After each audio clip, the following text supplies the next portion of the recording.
ബുഖാരിയിലും മുസ്ലിമിലൊക്കെ ഉള്ള ഹദീസിൽ കാണാം, അയ്യുൽ അഅമാലി അഹബ്ബു ഇലല്ലാഹ്, അള്ളാഹുവിന് ഏറ്റവും ഇഷ്ടമുള്ള അമലെന്താണ്?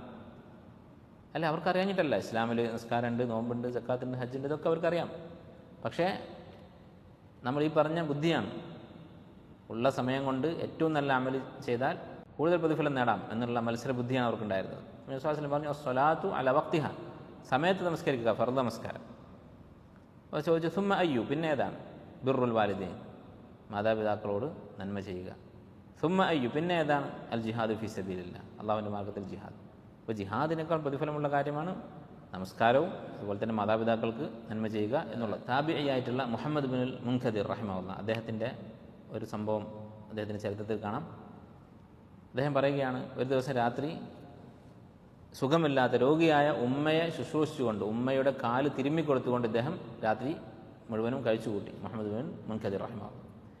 അദ്ദേഹത്തിൻ്റെ സഹോദരൻ രാത്രി നമസ്കരിക്കുകയാണ്. അദ്ദേഹം പറഞ്ഞു, ലാ ഉഹിബ്ബു അൻ തകൂന ലൈലതി ബിലൈലതിഹി, എൻ്റെ ഈ രാത്രി, ഞാൻ ഇന്ന് രാത്രി ചെയ്ത ഈ അമൽ, അതിന് പകരം അവൻ ചെയ്ത അമൽ തരാമെന്ന് പറഞ്ഞാൽ ഞാൻ സ്വീകരിക്കുകയില്ല, എനിക്ക് അത് താല്പര്യമില്ല.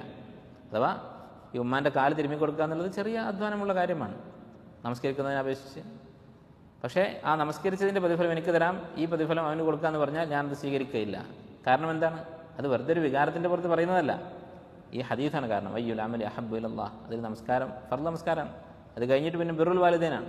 അതിന് ശേഷം ജിഹാദൊക്കെ കഴിഞ്ഞ് എവിടെയാണ് ഖിയാമുൽ ലൈൽ വരിക? കുറേ താഴെയായിരിക്കും. അപ്പോൾ അതിനേക്കാളും പ്രധാനം മാതാപിതാക്കൾക്ക് നന്മ ചെയ്യുക എന്നുള്ളതാണ്.